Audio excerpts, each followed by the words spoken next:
সীমারিদি মুখী উচ্চ বিদ্যালয়ের পক্ষ থেকে অনলাইন ক্লাসে সকলকে সুস্বাগতম এবং অভিনন্দন জানাচ্ছি। আজকে আমি বাংলা দ্বিতীয় পত্র ক্লাস নবম এবং দশম শ্রেণী নিব। যে বিষয়টি নিয়ে আমি আজ আলোচনা করব সেই বিষয়টি হচ্ছে কারক এবং বিভক্তি। সুপ্রিয় শিক্ষার্থী, তোমরা জানো যে বাংলা শ্রেণী পাঠের কারক এবং সমাস দুইটি বিষয়ই কিন্তু আসলে খুব গুরুত্বপূর্ণ। আমরা যতদিনই বেঁচে থাকি না কেন আমাদের সব ক্ষেত্রেই কিন্তু কারক এবং সমাসের প্রয়োজন আছে। তাহলে আমি আজকে যে বিষয়টি আলোচনা করব সেটি কি? কারক এবং বিভক্তি। এই কারক বিভক্তি, এই কারকটি কি এবং কারক কাকে বলে? আমি কারকের কথা যদি বলতে যাই তাহলে কারকের উৎপত্তিগত অর্থ হচ্ছে যা ক্রিয়া সম্পাদন করে বা সম্পন্ন করে।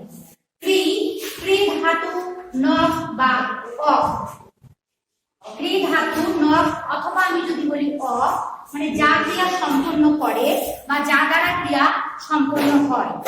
তাহলে আমরা কারক কাকে বলবো? বাক্যস্থিত ক্রিয়াপদের সঙ্গে অন্যান্য পদের যে সম্পর্ক থাকে তাকেই আমরা বলি কারক। তাহলে বাক্যে ক্রিয়াপদ ছাড়াও আমরা দেখি যে বিশেষ্য বা সর্বনাম পদ থাকতে পারে। এই বিশেষ্য এবং সর্বনামের সঙ্গে ক্রিয়াপদের অবশ্যই একটি সম্পর্ক রয়েছে। যেমন আমি যদি উদাহরণ হিসেবে বলি যে রহিম বই পড়ে, তাহলে এখানে ক্রিয়া হচ্ছে পড়া। তাহলে এই পড়ার কাজটা কার দ্বারা সম্পন্ন হয়? রহিমের দ্বারা। তাহলে কে বই পড়ে? রহিম বই পড়ে। এখানে এটাকে আমি বলছি বিশেষ্য। তাহলে বিশেষ্যের সঙ্গে ক্রিয়াপদের একটা অবশ্যই সম্পর্ক আছে। এই কারককে আমরা ভাগ করি 6 ভাগে: কর্তৃকারক, কর্মকারক, করণকারক, সম্প্রদানকারক, অপাদানকারক এবং অধিকরণকারক। এই যে বলছি কারক, তাহলে আমরা কারক করতে গেলেই কিন্তু আমাদের বিভক্তি প্রয়োজন আছে। আমরা যখনই কারক করতে যাব আমাদের বিভক্তি লাগবে। তাহলে আমি এখন জানবো যে এখন তোমাদের সামনে উপস্থাপন করব যে আসলে আমরা বিভক্তি কাকে বলছি। এই বিভক্তিটি হচ্ছে যে বাক্যস্থিত একটি শব্দের সঙ্গে অন্য শব্দের অন্বয় সাধনের জন্য কতগুলো বর্ণ বা বর্ণ সমষ্টি যুক্ত হয় তাকেই আমরা বলছি বিভক্তি। যেমন এ, অ, তে, হতে, এই বিষয়গুলোকে আমরা আসলে বলি বিভক্তি। তাহলে এই যে এখানে পেলাম বিভক্তি, তাহলে বিভক্তি কি? কোন শব্দের সঙ্গে যখন এ, অ বা তে, হতে থেকে যে এগুলো যুক্ত হয় তখন এগুলো ওই শব্দের সঙ্গে যখন এটা যুক্ত হতে যাচ্ছে তখনই আমরা সেটাকে বলছি যে বিভক্তি। এই বিভক্তিও কিন্তু আবার কয়েক প্রকার। সেটা হচ্ছে কি কি?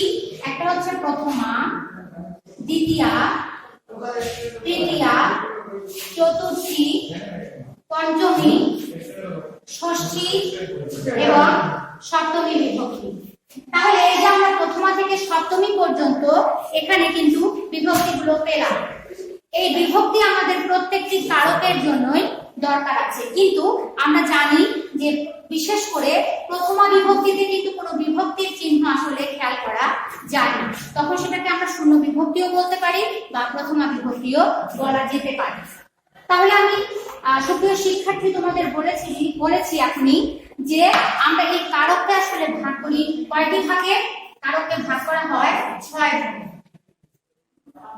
এই 6 ভাগটা কি কি? এক হচ্ছে কর্তৃকারক, 2 হচ্ছে কর্মকারক, 3 করণকারক, 4 সম্প্রদানকারক, 5 অপাদানকারক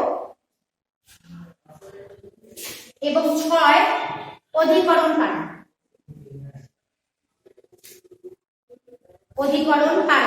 তাহলে আমরা যে 6 প্রকারের কারক পেলাম। কর্তৃকারক, এখন এই কর্তৃকারকটা আমরা আসলে কাকে বলবো? এই কর্তৃকারক হচ্ছে যে বিশেষ্য বা সর্বনাম পদ ক্রিয়া সম্পন্ন করে। যে বিশেষ্য বা সর্বনাম পদ, আমরা বিশেষ্য মানে জানি কোনো কিছু নাম, আবার সর্বনাম মানে নামের পরিবর্তে যে শব্দ আমরা এখানে ব্যবহার করি সেটাই হচ্ছে সর্বনাম। তাহলে কর্তৃকারকে আমরা দেখছি যে বিশেষ্য বা সর্বনাম পদের সঙ্গে মানে এরা যদি ক্রিয়া সম্পন্ন করে, কোনো কাজ যদি শেষ করে বা সম্পন্ন করে, তাহলে ক্রিয়াকে, এই ক্রিয়ার কাজটাকেই বা ক্রিয়াটাকেই বলা হচ্ছে, মানে ক্রিয়া যে কাজ করছে তাকে বলা হচ্ছে কর্তা বা কর্তৃকারক। আমরা কর্তা বা কর্তৃকারকে কিভাবে প্রশ্ন করব, যে কিভাবে প্রশ্ন করলে আমরা বুঝতে পারবো যে এটা আসলে কর্তা কর্তৃকারক বা কর্তা কি কাজ করছে। তাহলে কর্তৃকারকে কে বা এই কর্তৃকারককে আমরা কে বা কারা দিয়ে যদি প্রশ্ন করি তাহলে কিন্তু উত্তর আসবে, যে উত্তরটা আমরা পাবো সেটাই হচ্ছে কর্তৃকারক। তাহলে আমি উদাহরণ হিসেবে যদি বলি যে রহিম বই পড়ে, তাহলে রহিমে যদি আমি আন্ডারলাইন করি তাহলে এখানে বলা হচ্ছে কে বই পড়ে, কে দিয়ে প্রশ্ন করলেই আমরা উত্তর পেলাম যে রহিম বই পড়ে। তার উত্তর আমরা এই যে প্রশ্ন করছি কে বই পড়ে, এই কেটাই দিয়ে প্রশ্ন করলে কিন্তু পাওয়া যাচ্ছে কর্তৃকারক। আবার ঠিক একইভাবে আমি যদি বলি কর্মকারক, কর্মকারক আমরা কাকে বলবো, যাকে আশ্রয় করে কর্তা ক্রিয়া সম্পূর্ণ করে তাকে কর্মকারক বলা হয়।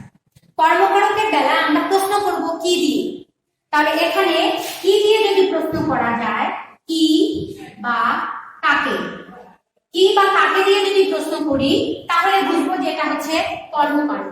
যেমন এখানে বলা হচ্ছে উদাহরণ হিসেবে একই বাক্য দিয়ে আমি বুঝাতে পারি যে রহিম বই পড়ে। এখন আমি আগের বাক্যটাতে বলছি রহিম বই পড়ে, কে বই পড়ে, তখন আমি পেয়েছি কর্তৃকারক। ঠিক একই ভাবে যদি আমি একই বাক্য বলি রহিম বই পড়ে, কি পড়ে, রহিম কি পড়ে, রহিম বই পড়ে, এই যে কি পড়ে কি দিয়ে প্রশ্ন করলে পাওয়া যাচ্ছে কর্মকারক।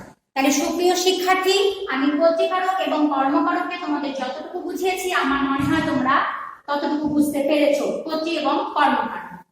পরবর্তীতে আমরা পাই কি করণকারক।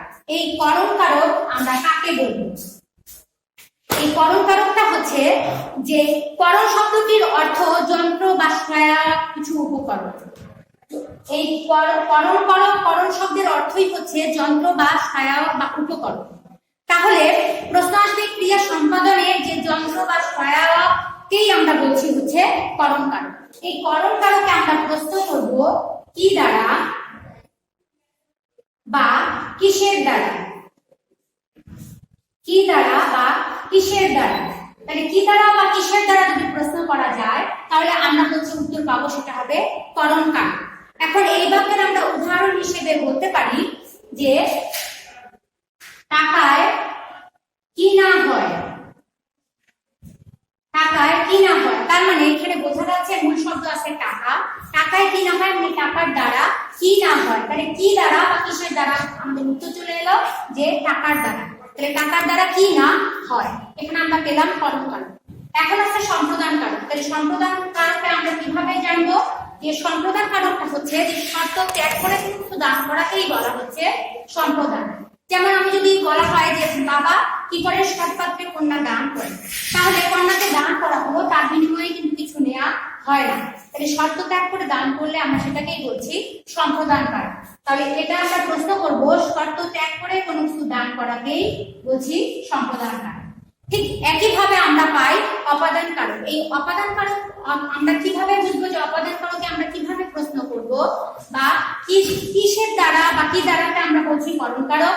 এখন অপাদান কারকে জানবো যে কি হতে বা কি থেকে।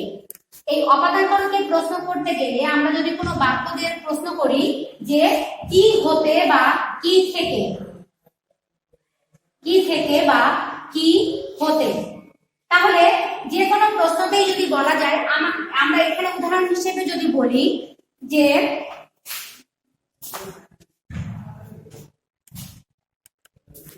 পরাজয়ে ডরে না বীর, তার মানে এই বাক্যের কিন্তু আমরা পাই যে ভীত, রক্ষিত, বিচ্যুত বা ভয়, ডর। তাহলে এই বাক্যে কিন্তু আমরা শিক্ষার্থী দেখতে পেয়েছি ডর আছে। তাহলে আমি বললাম একটু আগে কি যে যদি ডর বা ভয় বা রক্ষিত, ভীত, বিচ্যুত বা চ্যুত এই ধরনের কোন শব্দ যদি আমরা পাই বাক্যে তাহলে আমরা বুঝবো যে সেটা হবে অপাদান কারক, ভয় বা ডর অর্থে। ঠিক পরবর্তীতে কিন্তু আমরা আবার পাই যে অধিকরণ কারক। এই অধিকরণ কারক আসলে কিভাবে বুঝবো বা কাকে দিয়ে প্রশ্ন করব, অধিকরণ কারক। এখন অধিকরণ কারক হচ্ছে ক্রিয়া সম্পাদনের কাল এবং আধার, কাল, আধার বা স্থান বা কোনো বিষয়। তাহলে অধিকরণ কারকে আমি প্রশ্ন যদি করি যে কোথায়, কখন, স্থান। উদাহরণ হিসেবে যদি বলা যায় যে নদীতে মাছ আছে, এখন আমরা এখানে প্রশ্ন করব কিভাবে যে কোথায় মাছ আছে, তাহলে উত্তর আমাদের আসবে কি যে নদীতে মাছ আছে। তাহলে প্রিয় শিক্ষার্থী, আমরা কিন্তু এই বাক্যগুলো দ্বারা আমরা এক এক কারণে কিন্তু এক একটা বাক্য দ্বারা বুঝতে পারি যে এই বাক্যে আমরা প্রশ্ন করছি যে কোথায়, কখন বা স্থানের বোঝাবে। তাহলে এর বোঝালে আমরা জানবো সেটা অধিকরণ কারণ। তাহলে এই বাক্যে আমরা উদাহরণ হিসেবে কি বলছি যে নদীতে মাছ আছে, তাহলে মাছ কোথায় আছে, উত্তর এলো কি নদীতে। তাহলে মূল শব্দ এখানে যদিও পাই আমরা নদী, কিন্তু এই তেটা হচ্ছে কিন্তু একটা বিভক্তি। তাহলে আমি কারকের শুরুতে যখন আমরা আলোচনা শুরু করেছি তখনই আমরা বলেছিলাম যে আমরা কারক করতে গেলেই আমাদের দরকার হচ্ছে বিভক্তি। তাহলে আমি উদাহরণ হিসেবে বলছি যে প্রথমা থেকে সপ্তমী পর্যন্ত আমরা বিভক্তি পাই। তাহলে প্রিয় শিক্ষার্থী, তোমরা আবারও ভালো থেকো, তোমাদের সাথে পরবর্তী ক্লাসে আমার আবারও দেখা হবে। সেই পর্যন্ত সকলকে আবারও অভিনন্দন।